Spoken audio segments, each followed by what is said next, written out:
Առօրյա խոսակցության մեջ, երբ որ ասում ենք կամ լսում ենք աթոռ, մեր պատկերացման մեջ դա ինչ է, մի առարկա, որի վրա մարդը նստում է, ու չկա այնպիսի տուն, որ աթոռ և աթոռներ չունենա։ Կա նաև բազկաթոռ, որ աթոռի ճոխ տեսակն է, տարբերում է նրանով, որ ունի բազուկների համար սահմանված հատուկ թիկնակներ։ Ուրեմն նստելու առարկա է դա մեկ։ Աթոռը նաև արքայական պատվի և իշխանության նշանակությունը ունի։ Հայերենի մեջ այս կապակցությամբ մի ուրիշ բառ են գործածում, որն է գահ։ Իդեպ այս բառը փոխառնված է պարսկերենից։ Ազգերի պատմությունը դարերի ընթացքում որքան օրինակներ է մեզ թողել, աթոռը այդ գահը պահելու կամ գրավելու, չէ որ այն իշխանություն է, և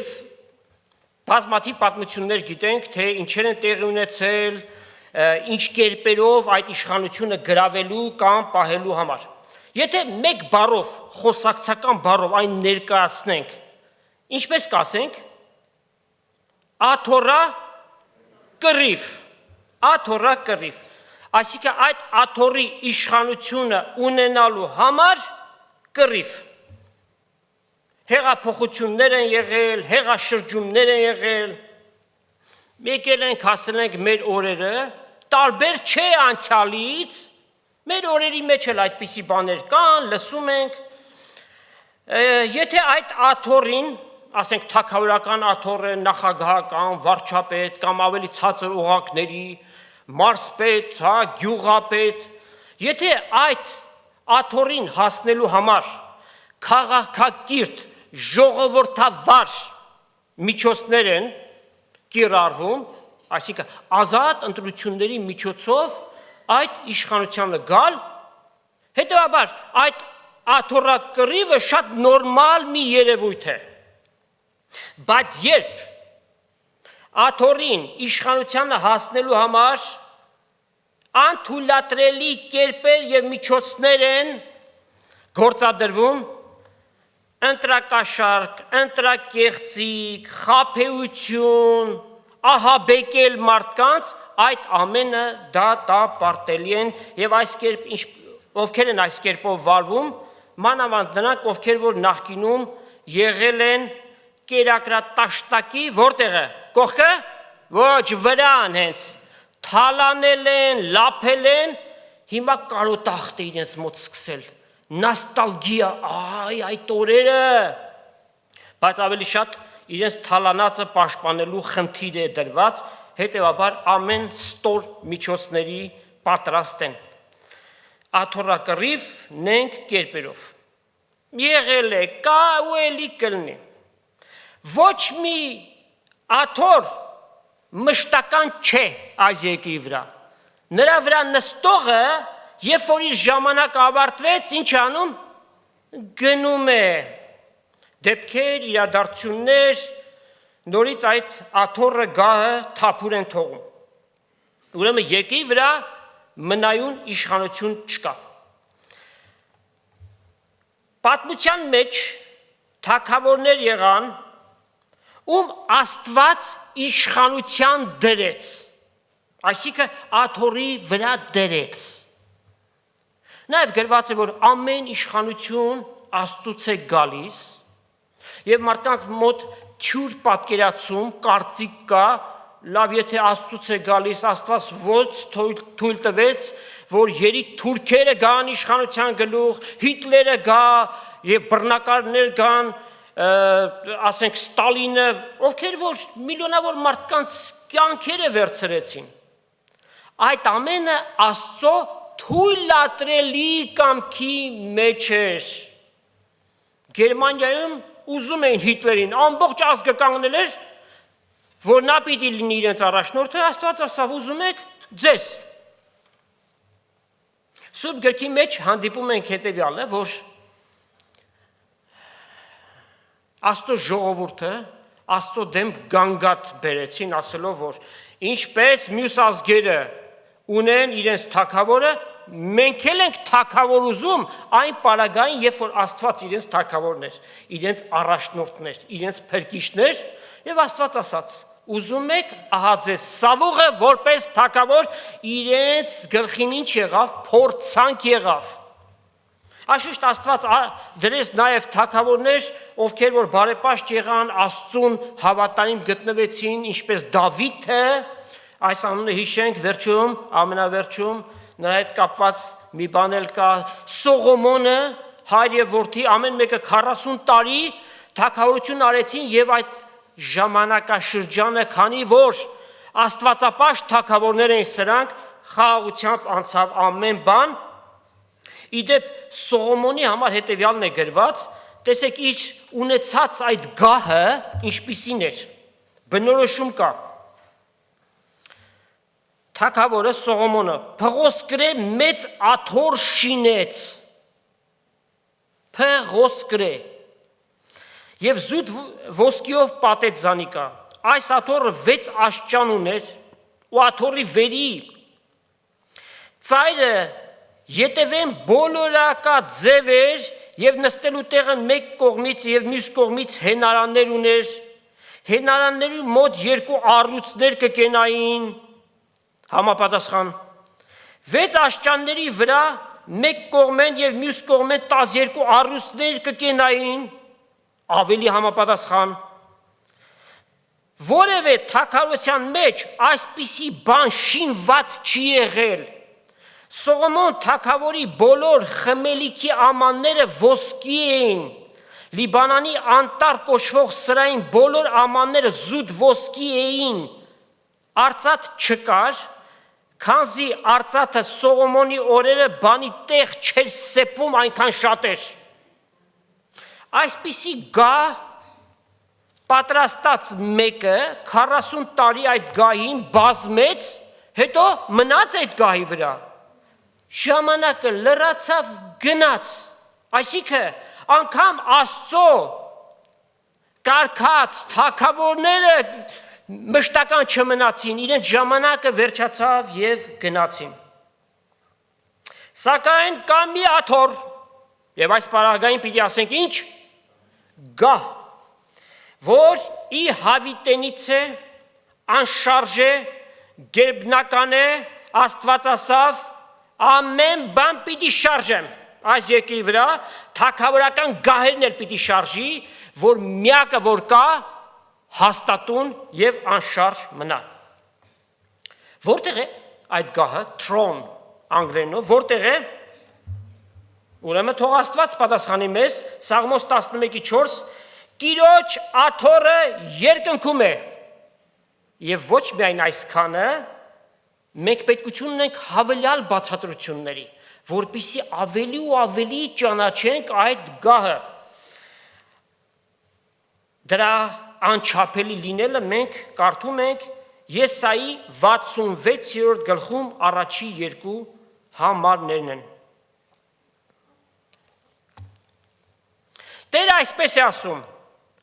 երկինքը իմ աթոռս է ու երկիրը իմ ոտքերիս պատվանդանն է, այսինչ տուն է, որ ինձ համար կշինեք, եւ այսինչ տեղ է իմ հանգստությանս համար, քանզի այս բոլորը իմ ձեռքը շինեց, ու այս բոլորը իմս է, ասում է Տերը, որովհետեւ Աստծո ժողովուրդը մշտապես իրենք պարծեցել են, որ Տիրոջ համար տուն սարքեցին, նախանապատի խորաններ, հետո տաճարը սարքեցին, իրենց համար տաճարն էր դարձել պաշտանմունք։ Եվ Աստված ասում է, «Էսի չէ, որ ինձ համար սարքել եք։ Երկինք իմ գազ է, երկիր իմ ոտքերիս պատվանդանն է, ամբողջ տիեզերքը Աստծուն իր մեջ չի կարող պարփակել»։ Աստծո խոսքը այդ գահին աթոռին բազմապիսի բնորոշումներ է տալիս, պետքություն ունենք այս ամեն նկարագրություններին, եւ այդ նկարագրությունները, բնորոշումները Աստծո քարակտերը,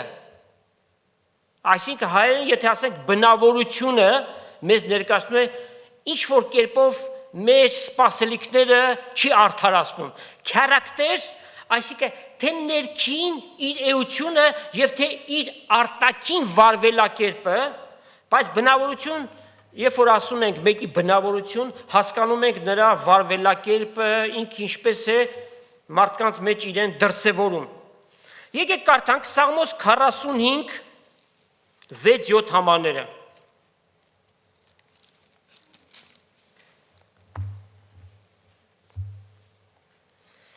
Ով Աստված քո աթոռդ հավիտյանս հավիտենից կկենա, քո թագավորությանդ գավազանը ուղղության գավազան է, արդարությունը կսիրես եւ անօրենությունը, այսինքն մեղքը կկատես։ Սրա համար ով Աստված քո Աստվածդ ուրախության յուղով քեզ օծեց քո ընկերներիցդ ավելի։ Ves քանի Աստված ենք այստեղ տեսնում։ Ով Աստված քո Աստվածդ Տեր Հիսուսի համար է գրված։ Եբրայեցիների թղթի մեջ բերված է Սաղմոս 45-ից։ Եբրայեցիս առաջի գլուխ 8-9 համարներն են, որ դեռ առիթը կունենանք այդ մասին խոսելու։ Ուրեմն Քրիստոսի անձի համար է գրված. ով Աստված քո Աստվածդ եւ քո գահդ։ Ուրեմն այս աթոռը հավիտենական աթոռ է, այն արդարության աթոռ է եւ գրված է։ Արդարությունը Աստծո աթոռի ինչն է, հիմքն է, foundation։ Երեմյան իր ողբի մեջ 5-րդ գլուխ եւ 19 համարում ասում է. Դու ով Տեր, հավիտյան կմնաս, քո աթոռը դար պիտի տևի։ Սա հավիտենական բնորոշում է, այսինքն անվախճան դար էր։ Հավիտենականությունը ժամանակաշրջանով չենք կարող ներկայացնել, բայց Աստված մեզ հասկանալու համար որոշակի տալիս է բանալի։ Հավիտենական դար էր, անվախճան դար էր, որ դրանց վերջը չկա։ Սաղմոս 97:2 Արդարությունը եւ իրավունքը նրա աթոռի հիմքերն են։ Արդարություն, իրավունք։ Այս աշխարհի մեջ փնտրված, բայց չգտնված։ Եթե խոսում ենք արդարության եւ իրավունքի մասին, ճակերտների մեջ պիտի դնենք, որովհետեւ այդ ամենը ստացել են մարդկային չափանիշներ։ Այսօր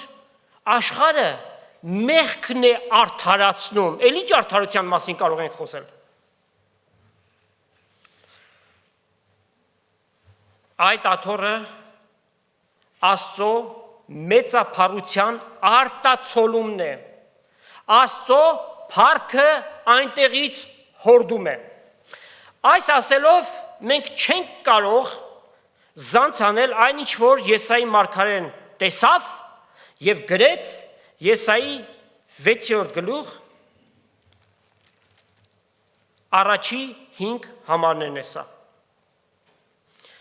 Ոզիա թագավորի մահվան տարին Տերը տեսա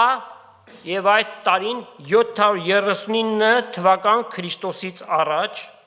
որ բարձր ու վերացած աթոռի վրա նստած էր, անոր քղանցքը, այսինքն հագուստի փեշը, տաճարը կլեցներ, վերի կողմը սրոբեներ կկենային անոր առջև, որոնց ամեն մեկը 6 թև ուներ, երկուսով երեսնին կծածկեին, երկուսով ոտքերնին կծածկեին եւ երկուքով կթռչեին։ Եվ փոփոխակի կաղաղակեին ու կսեին. Սուրբ, Սուրբ, Սուրբ է զորքերի Տերը, բոլոր երկիրանոր փառքով լեցուն է։ Եվ աղաղակի ձայնին դրան սեմերին հիմերը շարժեցան եւ տունը ծուխով լեցվեց։ Ես ասի, ես այն է խոսում, վայ ինձի, ահա ես կկորսվիմ, վասնզի ես պիղծ շրթունք ունեցող մարդ մնեմ ու պղծաշուրթն ժողովրդի մեջ կբնակիմ։ Եվ իմ աշկերս զորքերի Տերը թագավորը տեսավ։ Հազվագյուտ մի տեսիլք է, որ Աստված մասնավոր ընտրած իր մարդկանց ուներ, մարգարեներին ցույց տվեց, որ այդ ամենը գրվեն, որպեսզի մենք սովորենք այդ բաները։ Այո, երբ որ տեսնում ենք Աստծո փառքը, ինչ ենք տեսնում, մեր պիղծ լինելը։ Եվ որքան որ այդ փառքը ավելի է մեզ երևում, այնքան մեր ադամական պիղծ բնությունը ավելի ենք ճանաչում։ Ճանաչենք ինքներս մեզ։ Սա շատ կարևոր մի բան է։ Պողոս առաքյալ ինք իրեն ճանաչելուց հետո էր, որ ասաց. ես մեղավորների գլուխն եմ։ Ես առաքյալների վերջինն եմ։ Այնքան խոնար էր եւ համեստ էր իր որակումների մեջ, իր անձը ցածր տեսավ։ Աստծո փառքի լույսի տակ։ Եսայի մարգարեն Աստծո ընտրյալն էր, Աստծո նվիրյալն էր, եւ իր համար ինչ է ասում. ես պղծաշուրթ մեկն եմ, եւ պղծաշուրթն ժողովրդի մեջ են բնակում, այսինքն բոլորն էլ այդ փառքից պակսած են։ Տեր Հիսուսին որքան փառք պիտի տանք, որ մեզ այցելեց եւ մեր պղծությունները մաքրեց, մեր մեղքերին թողություն տվեց։ Իր հոգին եկավ եւ մեր մեջ բնակվեց եւ մենք իր սրբությանը հաղորդ եղանք։ Եվ այս կյանքի մեջ ամենակարևոր գործնական մղումը մեր պիտի լինի սրբության կյանքը։ Դրա համար առաքյալը գրում է. ձեր սրբությունը կատարելագործեք Աստծո երկյուղով, Աստծո վախով։ Այդ աթոռը կոչվում է նաև շնորհած աթոռ։ Վրային նստողը իշխանություն ունի մեղքերի թողություն եւ քավություն անելու։ Քանի դեռ շնորհքի դարաշրջանը չի վերջացել, շնորհած դուռը չի փակված, երկիր մոլորակի վրա բնակվող ամեն մի անձնավորություն, ով էլ որ լինի, կանչված է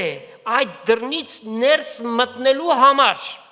Դրա համար մեկ նախապայման կա, իր կամքով Տիրոջը գալու, այո ասելու։ Սիրելի հայրենի, քանի դեռ այդ շնորհքի դուռը փակված չէ, որոշում ընդունիր, հենց այսօր Տեր Հիսուսին դիմիր, նրան ընդունիր որպես Տեր եւ Փրկիչ, որպեսզի քո մեղքերդ ներվեն, որպեսզի Տիրոջ առջև դու արդարանաս, որպեսզի Աստծո որդի դառնաս, որպեսզի հավիտենականության ժառանգորդ լինես։ Աստված սպասում է։ Աստված ամեն մեկ աքսորյալի համար, որ իրենից հեռացած է, ամեն մեկ մեղավորի համար ողբում է։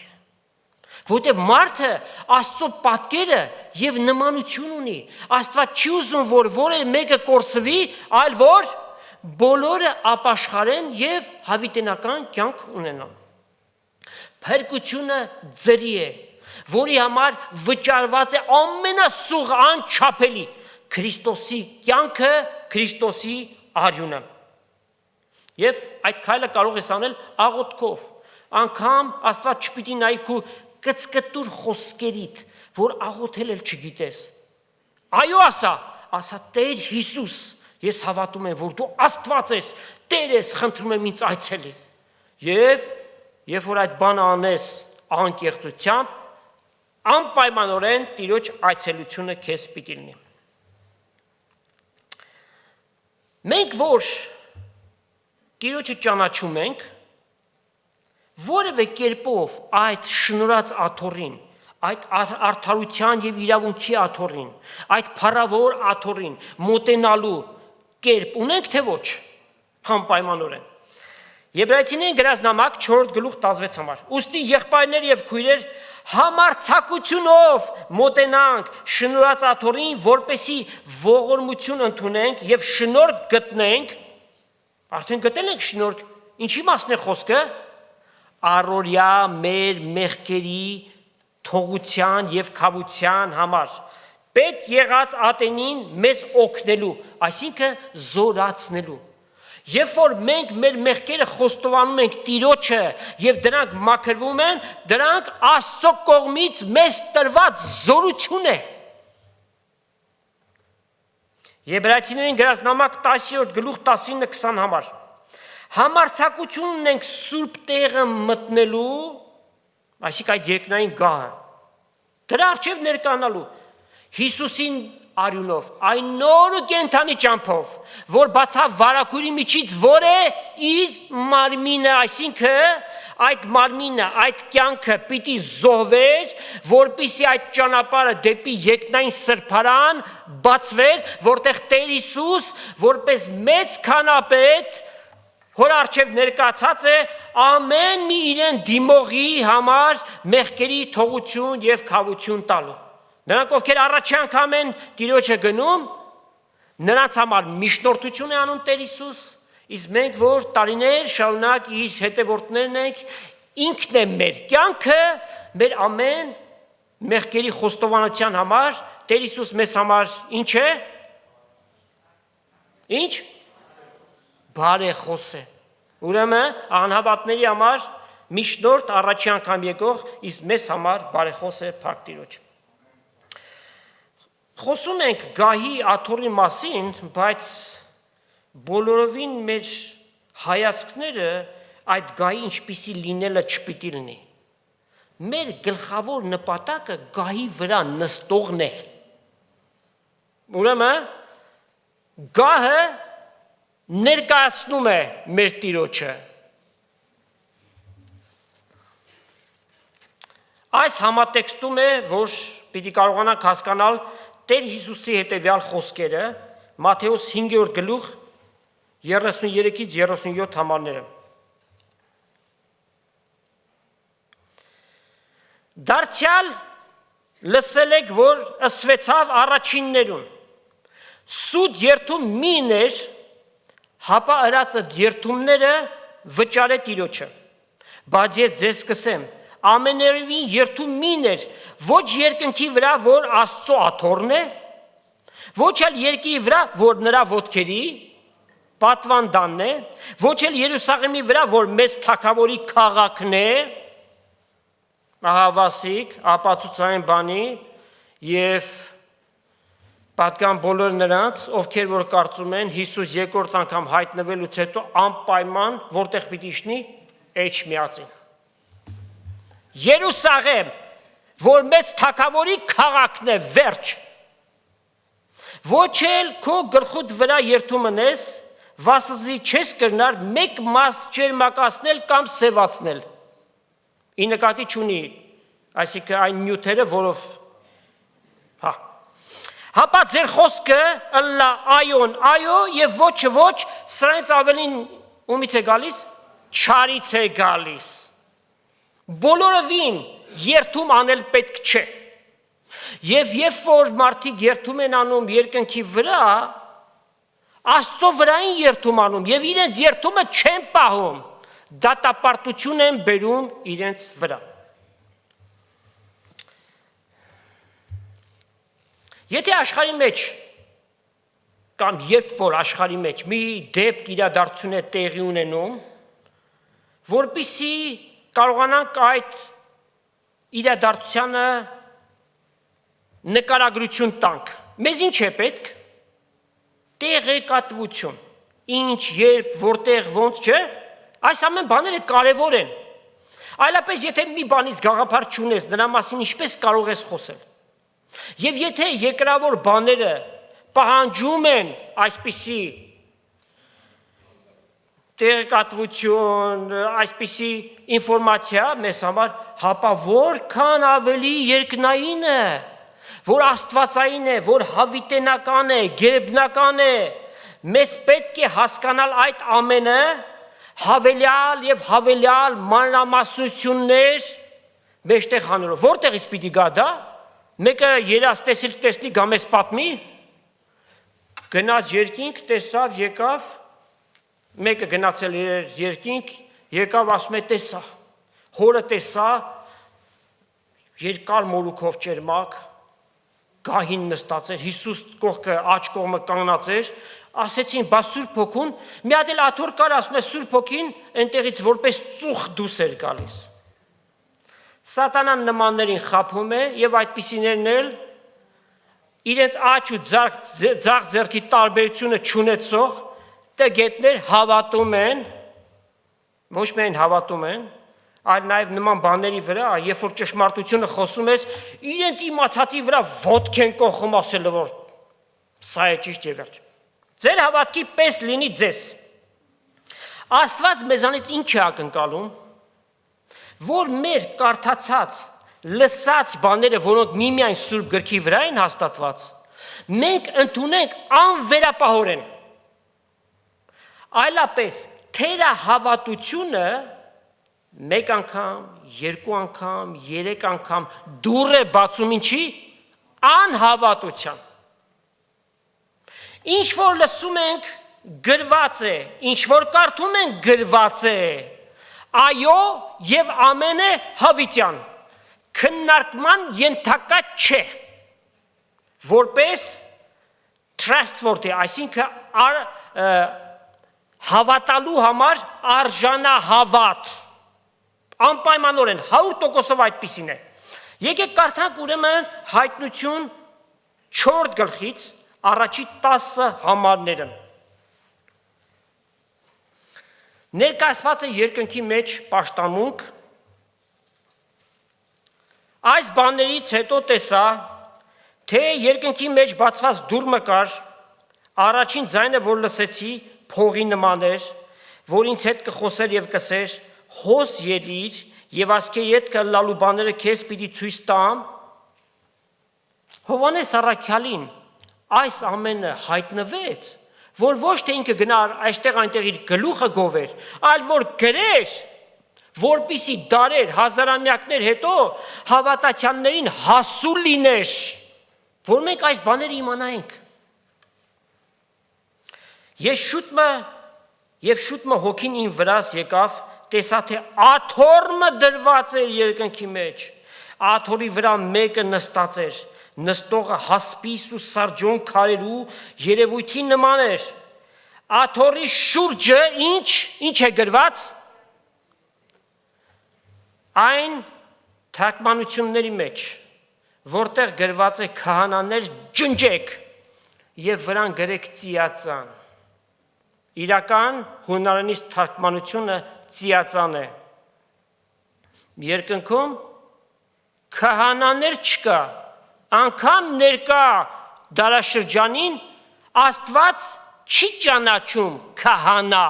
որտեղ մեծ քահանապետը Մելքիսեդեկյան կարգի Հիսուս Քրիստոսն է։ Եկեղեցու դարաշրջանին քահանայական կարգ չկա։ Զմրուխտ է երևույթով եւ աթոռի բոլորտիկը 24 աթոռներ եւ այն աթոռների վրա 24 երեսներ հին եւ նոր ուխտի հավատացյալների ներկայացուցիչները նստած էին ճերմակ հանդերձներակած եւ գլուխներին ոսկե պսակներ ունեին, աթոռեն փայլակներ եւ ձայներ եւ որոտումներ կելլեին, բնորոշումներ երկնային գահի։ Աթոռի առջև 7 հատ բորբոքած կրակե լամբարներ կարեին, որոնք Աստծո 7 հոգիներն էին, այդ մասին քարոզախոսություն ունենք, աթոռի առջև ապակեղեն ծովը ակնվանի նման, եւ աթոռի մեջ ու աթոռի բոլորտիկը 4 կենդանիներ, որոնք աչքերով լեցուն են, առջև են եւ ետև են։ Բաներ, որոնք անգամ մեր պատկերացման մեջ չենք կարող բերել, որտեվ այդպիսի բաների փորձառությունը չունենք։ Այս ամենը երկնային պատկերներ են։ Առաջին կենդանին առյուծի նման էր, և երկրորդ կենդանին զվարակի նման, և երրորդ կենդանին մարդու երեսուն էր, և չորրորդ կենդանին թռչող արծվի նման էր։ Չորս կենդանիներից յուրաքանչյուրը շրջանակի 6 թև ուներ, և ներսեն աչքերով լեցուն ու չէին հանգչեր ոչ ցերեկ, ոչ գիշեր ասելով. Սուրբ, Սուրբ, Սուրբ Տեր ամենակալ, որ է և որ պիտի գա։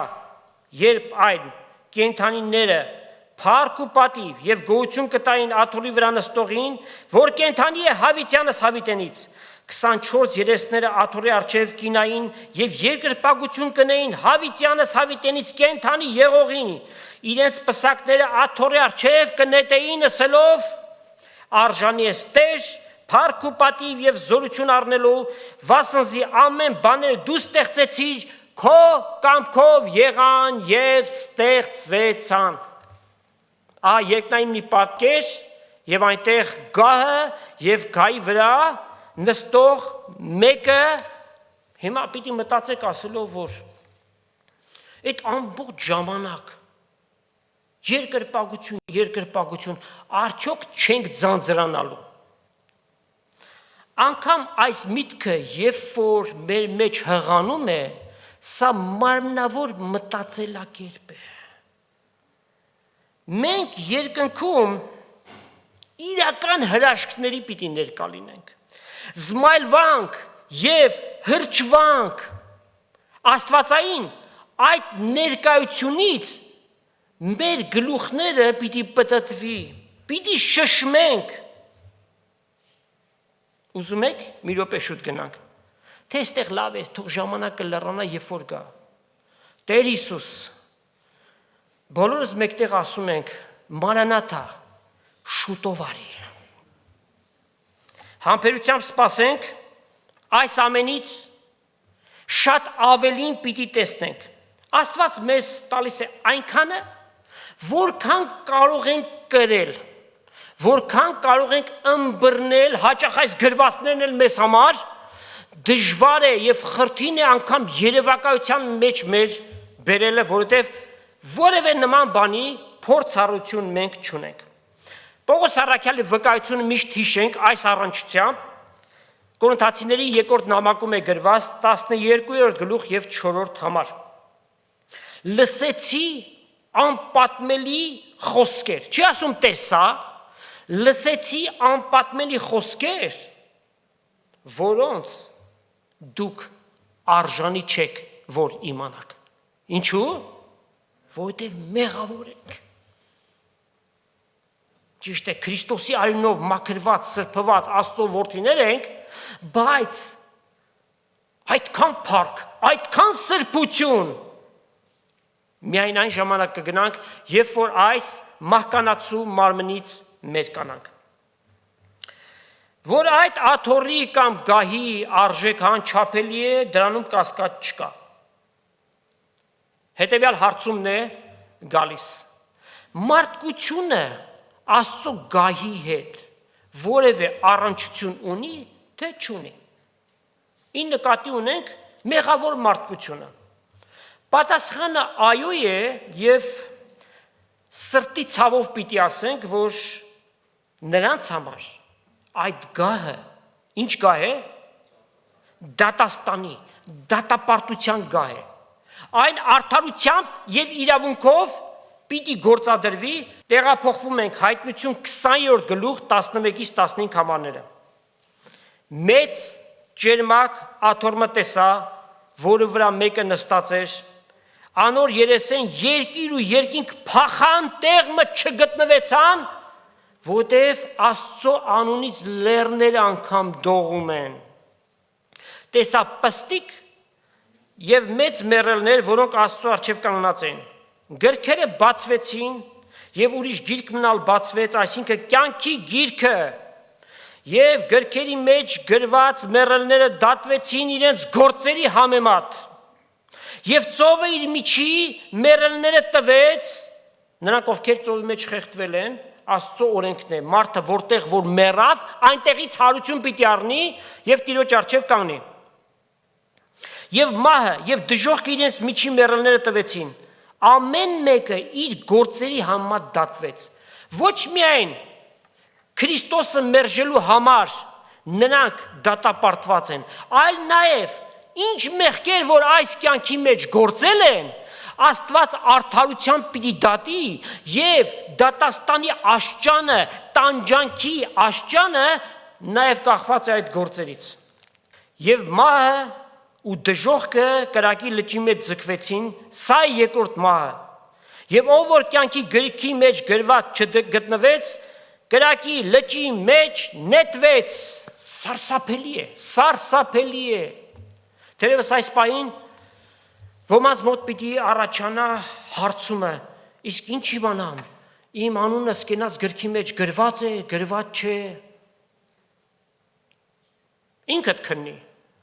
Եթե Հիսուս քո Տերդ է, քո Փրկիչդ է, քո Աստվածդ է, միջև կյանքի վերջ նրան հավատարիմ ձևով պիտի հետևես,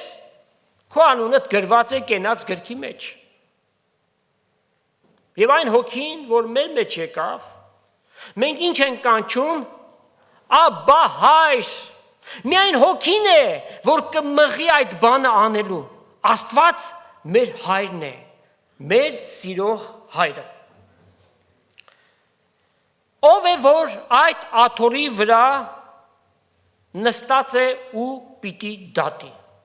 Հայրը պիտի դատի, որդին պիտի դատի, ով պիտի անի։ Սաղմոս 111, ինչ հրաշալի է, Աստծո խոսքը, Աստծո խոսքին ապացույցն է բերում։ Տերը իմ Տիրոջս ըսավ, խոսում է Դավիթը, Տերը, Հայրը, իմ Տիրոջս, ում Քրիստոսին ըսավ, նստի իմ աջ կողմս, միջև քո թշնամիներդ ոտքերիդ պատվանդան անեմ։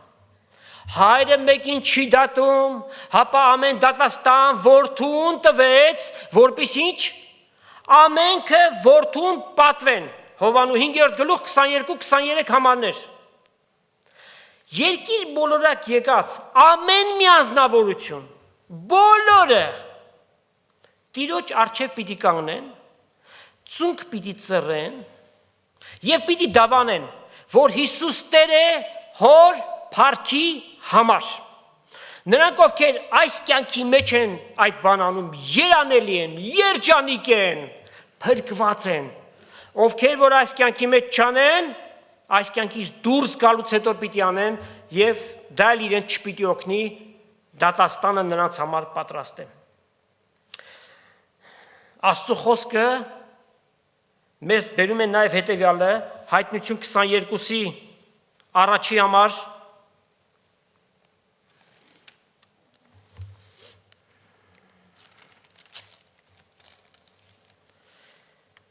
ինձ կյանքի ջրի գետը ցույց տվեց ակնվանի պես պայծառ։ Ինչ է ակնվանը։ Թափանցիկ բյուրեղ, կրիստալ, հասկանալի է, ավելի հասկանալի է, չէ՞։ Որ Աստծո եւ գառնուկի աթոռից կելներ։ Լավ հիմա Աստծո թե գառնուկի։ Այս կարգի համարները թերևս կարող են շփոթություն բերել, սակայն մեզ օգնության է հասնում ինչը Աստծո խոսքը։ Եբրայեցիս 12-րդ գլուխ եւ 2-րդ համար Հիսուսին նայենք մեր հավատքի առաջնորդին ու կատարողին, որի առջև եղած ուրախության համար խաչը հանձարավ, ամոթը արամարեց եւ Աստծո մեծության աջ կողմում ինչ արեց։ Նստեց։ Տեր Հիսուս մարդացյալ Աստված իր փառքը երկնքում թողեց։ Փրկության գործի համար այս աշխարհ եկավ եւ սահմանափակվեց տարածության մարմնի ժամանակի մեջ փրկությունը կատարելու համար։ Իր փառքը թողեց երկնքում, խոնարեց։ Բայց ասաց. Հայր, փառավորի ինձ այն փառքով, որ աշխարհի սկզբից առաջ ունեի, եւ հավոր պատասխանը որն էր, փառավորեցի ու նորից պիտի փառավորեմ, եւ ինչ տեղ ունեցավ։ Իր աթոռը նստեցրեց։ Ուրեմն Աստված մարդկության փրկության համար ինքը մարդեղացավ եւ հետո իր փառքի Տերը դարձավ։ Ապացույց Հայտնություն 3-րդ գլուխ 21 համար։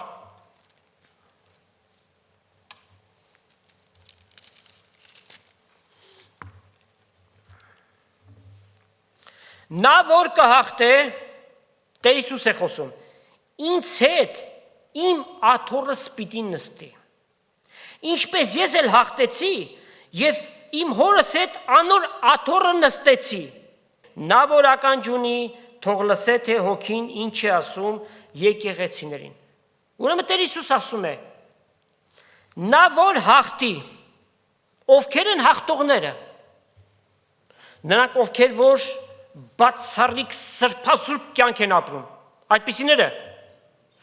Նրանք ովքեր որ խրոխտ են, զորավոր են Աստծո համար, վազում են այս կամ այն կողմ։ Հաղթող են բոլոր նրանք, ովքեր որ հավատում են ճշմարտապես Հիսուս Քրիստոսին, որպես Տեր եւ Փրկիչ ունեն իրենց կյանքերի մեջ, ինչն է որ աշխարհին կհաղթե, մեր հավատքն է որ աշխարհին կհաղթե։ Ուրեմն, սիրելիս, դու հաղթող ես։ Հիսուս ասում է, նրանք ովքեր որ հաղթեն, իմ հետ միասին իմ աթոռս պիտի նստեն։ Ինչպես ես էլ հաղթեցի եւ իմ հորս աթոռը նստեցի։ Այլ կերպ ասած, ինչ է ուզում ասի, մեզ Աստված, Տեր Աստված, իր աթոռն է նստացնում։ Աստված մեզ իր աթոռն է նստացնում։ Անհավատները լսենք ասում, այս ինչ ցնորած բաներ եք խոսում։ Աստծո խոսքն է ասում։ Աստված է վկայում, իրողություն պիտի դառնա, ինչպես որ է։ Նման բաները մեզ պիտի ջարդեն ուղղակի, այնքան պիտի խոնարհենք Տիրոջ առջև։ Այս ինչ խոստումներ են մեզ տված։ Գնանք մեր տները, զմայլվենք, Աստծուն փառք տանք, մեր անձերից իջնենք ու խոնարհվենք, ամեն ատեն։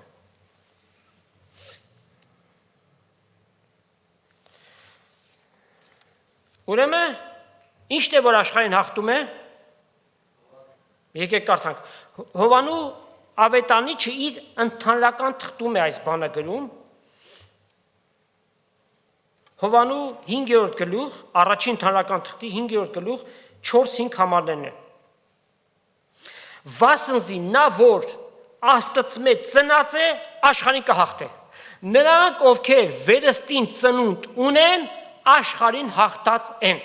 որտև աշխարհը մեր հավատքի վրա իշխանություն չունի,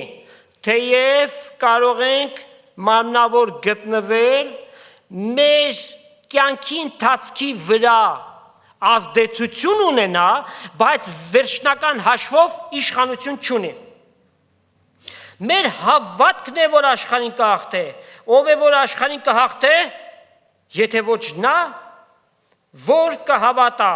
որ Հիսուս Աստծո որդին է, որ Հիսուսը Քրիստոսն է, ուրեմն հաղթող է, եւ այս հաղթությունը անպայմանորեն Քրիստոսի մեջ է իրագործվում։ Աստծո երկնային գահը իր տիեզերական թագավորության ներկայացումն է։ Այն ամենուրեք է, բացառության որտեղ երկիր մոլորակի։ Որտև երկիր մոլորակը ժամանակավոր չաստված ունի եւ նրա անունը ինչ է։ Սատանա։ Երկրորդ Կորինթացիս 4:4 ժամանակավոր իշխան կա, կառավարիչ, ով որ աշխարհի կառավարիչներին, առաջնորդներին ուղղորդում է։ Հովանու 14:30 Տեր Հիսուս տերունական աղոթքը երբ որ սովորեցրեց, նրա մեջ ինչ ենք ասում մենք։ Թող քու թագավորությունդ գա, քո կամքդ իրականանա, ինչպես երկնքում է, այնպես երկրի վրա։ Երբ կիրականանա այդ կամքը, այդ թագավորությունը երբ կհայտնվի, Աստված մեզ բերում է իրադարձությունների հաջորդականությունը։ Հաջորդ մեծագույն իրադարձությունը, որ նախադեպը չունի, պիտի տեղի ունենա, երբ որ Քրիստոս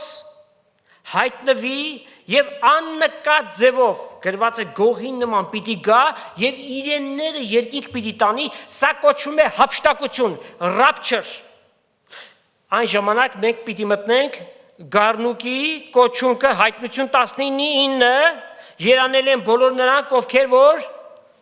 այդ կոչունքին, Գառնուկի հարսանիքին հրավիրված են եւ երկրի վրա 7 տարվա սարսափելի նեղության շրջան պիտի գա, որտեղ ները պիտի հայտնվի, այդ անօրենը սատանան մարմնով հայտնված։ 7 տարուց հետո փառքով եւ զորքով Աստծո եկեղեցին, հին ուխտի բոլոր հավատացյալները, նաև մեծ նեղության շրջանի իրենց կյանքը զոհած հավատացյալները եւս մեկտեղ գալով երկրի վրա հազարամյար թագավորությունը պիտի հաստատվի, կարդացեք Հայտնություն 19-րդ գլուխ 11-ից 16 համարները, որի մեջ վերջին համարում գրված է, որ Քրիստոսի ազդրի վրա գրված է թագավոր, թագավորած, տեր, տերած, հազարամյա millennial kingdom-ը երկրի վրա պիտի հաստատվի։ Այս կապակցությամբ եկեք կարդանք Եբրայեցիների նամակի առաջի գլուխ 8-9 համարները։ Հայրը որդու համար հետևյալն է ասում. Քո աթոռդ ով Աստված, հավիտյանս հավիտենից է։ Քո թագավորությանդ գավազանը ուղղության գավազան է։ Արդարությունը սիրեցիր, անօրությունը ատեցիր, սրա համար ով Աստված, քո Աստվածդ ուրախության յուղով օծեց քեզ քո ընկերներիցդ ավելի։ Ով Աստված, քո Աստվածդ։ Երկնային օծությամբ Քրիստոս իր հազարամյա թագավորությունը պիտի հաստատի։ Իսկ միջ այդ երկրի վրա Աստծո կողմից ոչ մի աթոռ չի ճանաչվում որպես Աստված պետական։ Ավելի պարզ լինենք եւ մանրացնենք։ Մարդկանց կողմից հաստատված մարդակառույց նվիրապետական աթոռներ կան։ Նվիրապետական, չեմի։ Էդ ում է նվիրված այդ աթոռները։ Մարդու կողմից են սրանք հաստատված որպես կառույցներ։ Կաթողիկոսական, պատրիարքական, պապական աթոռներ։ Սուրբ գրքում այսպիսի տիտղոսներ, անուններ կան գրված։ Չկան։ Այս ամենը մարդահնար են։ Մարդկանց կողմից ընտրված, իդեպ, այդ ընտրությունների մասնակցողների 50%-ը աշխարհականներ են։ Այսինքն անհավատ մարդիկ եկել են կրոնական առաջնորդ են ընտրում։ Մտան մյուս 50%-ը, որ կղերականներ են, նրանք ինչ են, հա? Հանդերձ հակած անհավատներ։ Աստված նման աթոռներ չունի, սրանք կառույցներ են, որ ծառայում են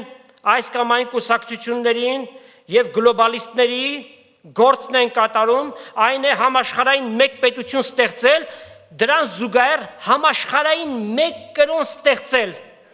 Եվ դրա առաջնորդը պիտի լինի սուտ մարգարեն, նրանց միջից պիտի դուրս գա, այդ գործընթացը ամբողջ ծավալով ընթանում է համաշխարհային մեկ կրոն։ Ների հակաքրիստոսի աջ ձեռքը հենց պիտի լինի կրոնական առաջնորդը։ Հետևաբար այն թյուր կարծիքը, որ ստեղծել են, որ իբրև թե Աստված իրենց միջոցով երկրի վրա թագավորում է։ Զավեշտ է սա։ Աստծո թագավորությունը ներկայիս հավատացյալների սրտերի մեջ է, բայց պիտի գա մի ժամանակ, երբ որ այդ թագավորությունը ուշադրություն տեսանելի երկրի վրա պիտի հաստատվի, Քրիստոս իր գահը պիտի զբաղեցնի եւ ամբողջ աշխարհում մեկ թագավոր պիտի լինի։ Բոլորը նրա առջև իրենց գլուխները պիտի ծռեն։ Ամեն լեզու Քրիստոսին պիտի դավանի։ Մենք պիտի տեսնենք այդ բանը, ոչ միայն պիտի տեսնենք, նաև մասնակից պիտի լինենք, ուրախանանք եւ ցնցանք։ Հազարամյա թագավորությունը կոչվում է սփոփանքի տարիներ։ Այնինչ որ մարդը եդեմական պարտեզում կորցրեց, Աստված պիտի ցույց տա, որ տեսեք ինչպիսի հրաշալիքներ էր ձեզ համար ստեղծված եւ դուք մեղք գործելու աննազանդության պատճառով կորցրեցիք։ Եկեք Հայտնության 20-րդ գլխից կարդանք 1 համար։ Հայտնության 26-ը Երանելի եւ սուրբ է նա, որ առաջին հարության մեջ բաժին ունի։ Ասոնց վրա երկրորդ մայ իշխանություն չունի, հապա ասոնք Աստծո եւ Քրիստոսի քահանաները պիտի լինեն եւ նրա հետ 1000 տարի պիտի թագավորեն։ Անվերապահ ձևով հավատում ենք այս ճշմարտություններին։ Այլևս ոչ կռիվ, ոչ պատերազմական բոլոր զենքերը գյուղատնտեսական գործիքների պիտի դառնան, կատարյալ խաղաղություն եւ ապահովություն պիտի լինի, արդարություն, իրավունք եւ ճշմարտություն երկրի վրա։ Այլևս թշնամություն չի լինելու, որովհետեւ սատանան 1000 տարով գուբի անդունդի մեջ կապված պիտի լինի։ Եսայի մարգարեն ասում է. գայլը գարի հետ պիտի բնակվի 11-րդ գլխում հորտն ու առյուծը եւ պարարտ զվարակը մեկտեղ պիտի խոտ ուտեն։ Դուք պատկերացնում եք, առյուծը խոտ պիտի ուտի, այլևս չպիտի հոշոտեն, այլևս գազաններ չպիտի լինեն, սրանք պիտի լինեն կենդանիներ, որոնք զարդը պիտի դառնան իրապես երկիր մոլորակի։ Բոլոր անապատներն ու տափաստանները պտղատու այգիների պիտի վերածվեն եւ Քրիստոս իր թագավորական գահին պիտի բազմի։ Որն է այդ թագավորական գահը։ Դավթի ընկած խորանը պիտի նորից վերականգնվի։ Եվ Հիսուս 1000 երկար տարիներ երկրի վրա երկաթյա գավազանով, այսինքն աստվածապետական օրենքներով պիտի թագավորի, եւ մենք էլ սիրելիներ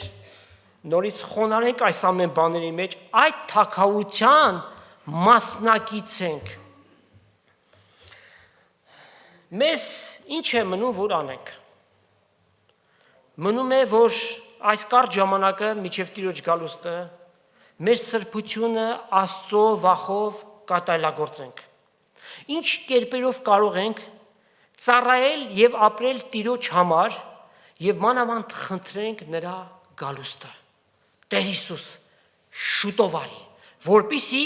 քու թագավորությունդ շուտով հաստատվի, ինչպես երկնքում է, այնպես երկրի վրա։ Եվ ասում ենք, այո եւ ամեն, օրհնյալ է Տիրոջ կամքը։ Աստված օրհնի իր խոսքը եւ ձեզանից ամեն մեկին Տեր Հիսուս Քրիստոսի շնորհքը, Հայր Աստծո սերը եւ Սուրբ Հոգու հաղորդությունը Աստծո ժողովրդի հետ լինի։ Ամեն։